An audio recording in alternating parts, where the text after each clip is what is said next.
presentation short, but the time duration is there, and Tagore is a great person to be impossible to condense in 15 minutes. I'll call upon Jayachandran to make his presentation, and Jayachandran is going to be speaking on universal dance fundamentals and the regional expressions, a study of Indian traditions.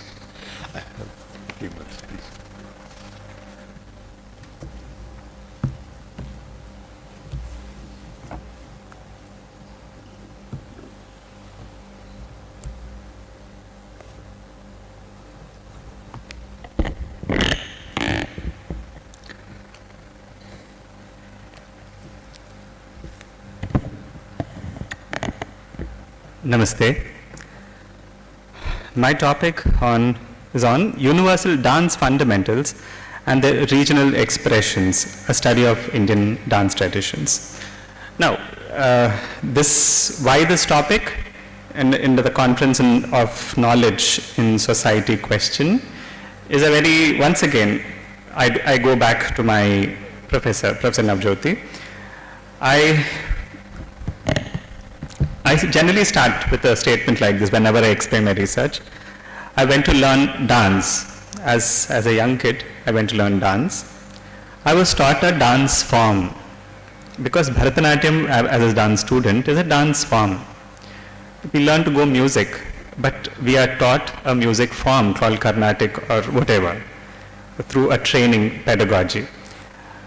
Do we actually learn music out of it? Do we actually learn dance out of it? Becomes a self-ending question for the student. This question, when I posed it to Professor Navjyoti, I said, then he explained about certain ideas that look, when dance is, or natya as it is generally called dance, vis-a-vis drama and many other things encompassed in it, there is something called the idea of natya, which is very universal. It's like a science of natya. It's a discovery. You can't create it. It's already there. But the philosophy of natya is getting vocalized through certain rishis and munis, through treatise. But there is something called the technology part of natya. It's a very funny name, technology of natya or dance. It's like a technique catering to a given audience for a given time period. You're catering to it. Learning through the history of dance, I understood what Professor Navjyoti was mentioning is that as the form called Bharatanatyam, what I learned, it was inherited from a set of practitioners, traditional art practitioners. They called themselves as Devadasis, as a temple ritual specialist, and Rajadasis who served the temple courts, or the courts, sorry. And the dance teachers called the Nattuvanars of the Tanjavur area, especially it was seated there. The question is, all of them was designed, be it a temple service, be it a court service, or be it an entertainment service, because till recently, the earlier part of the previous century, or mid part of the previous century, when film industry was booming, the dance choreographers were none other than from these traditional families. They were catering to Hindi, Tamil, Telugu, Malayalam, Kannada, film industries as dance teachers who made great heroines, quote unquote. But in the evenings they were stuck to very orthodox dance performances and dance designs. Morning they would design it for a 3-minute piece for a fantastic star like Vaijayantimala, who is made into a star within a 3-minute piece, literally 3 minutes piece. Now how does the same mind work both ways? You can design something for a 3-minute or for a 3 hours or for a 3 nights performance. The mind was working and it was flexible. Then we come across some important matter called the fundamentals of dance was not necessarily form specific. It is form neutral and style neutral. Now my research turned that way and I asked certain questions on it. Then Professor Navjyoti said, why don't you work on the formal nature of the fundamentals of dance itself? Breaking it down, there were many layers and many modules one is supposed to derive out of it. The formal nature of art, especially performing art, becomes so important body-centric. So there was an initial assumption as a researcher by me that dance was and is born from the human body and ends in the human body. It was a very interesting assumption I started the research with.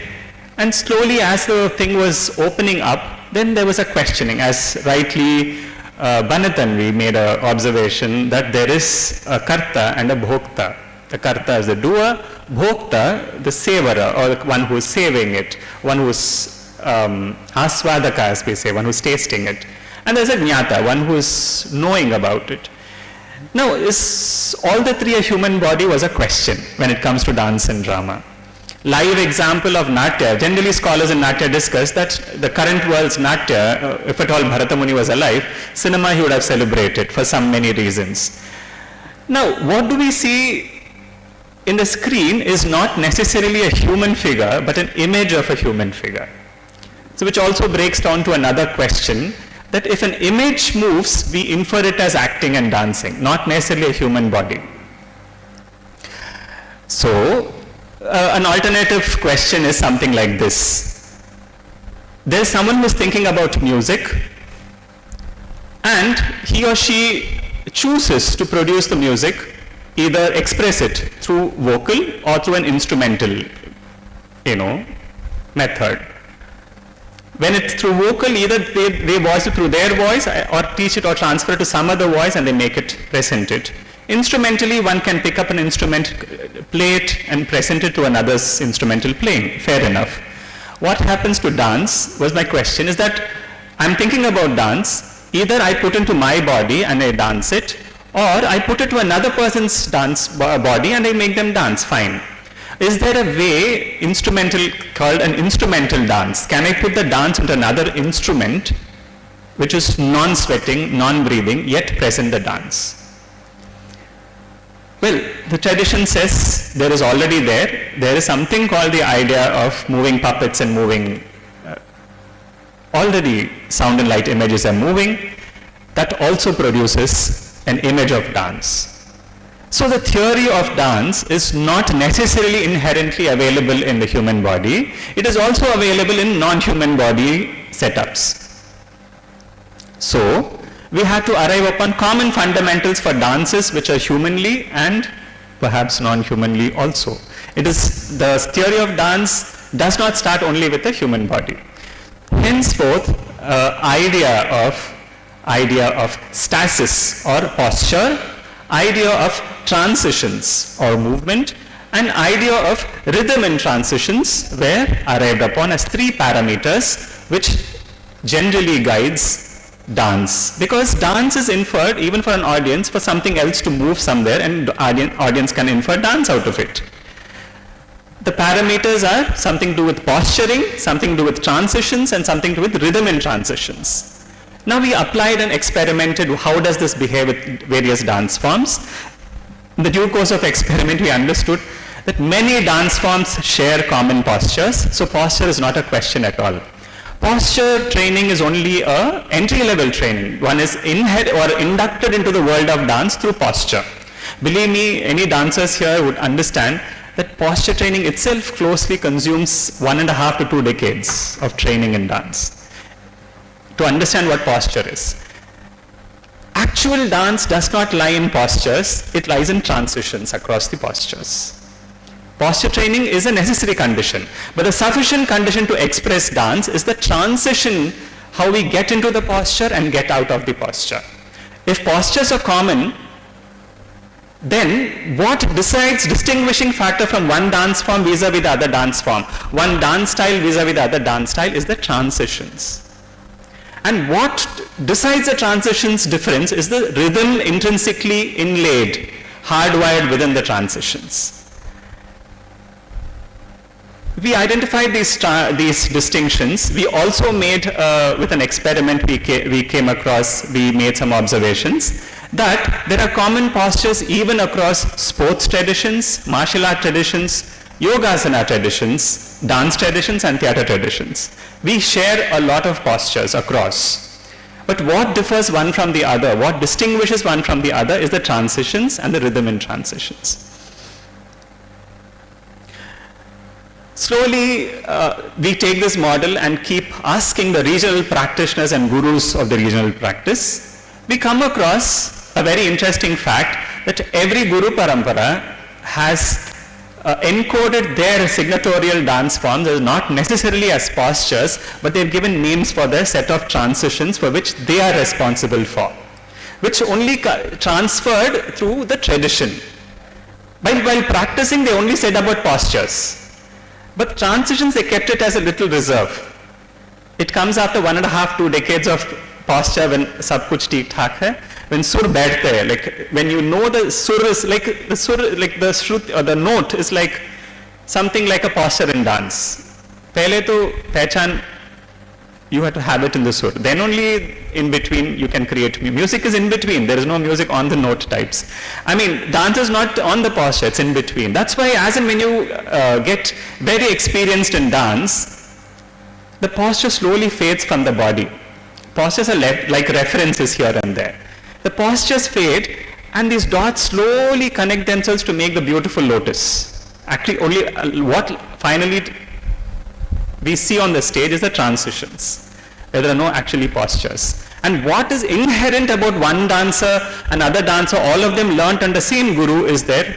It's not even the transition what they have created out of themselves, but they have made a signatorial rhythm in transition intrinsic to their own body, which they would never be able to teach anyone. You can never teach the rhythm in transition. That makes me as an artist.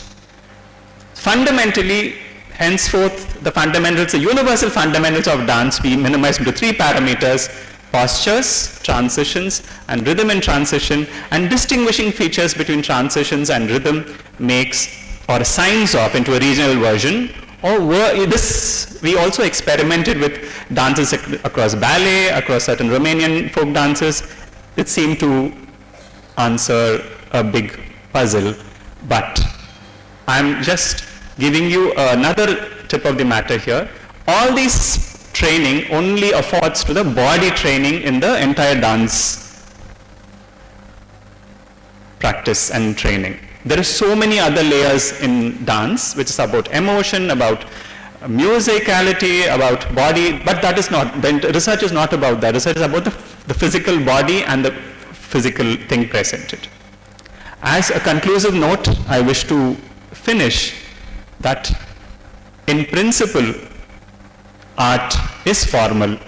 In principle, performing art is certainly formal, and it can be formalized into very, very minimal parameters because always fundamentals are minimal in nature. If someone says we have 100 movements in a given dance form, never to be believed, because hundreds do not qualify to be called as fundamentals. Any fundamentals are very less in number. Only by multiplication factor of those fundamentals, we get a multiple mirrored reality here.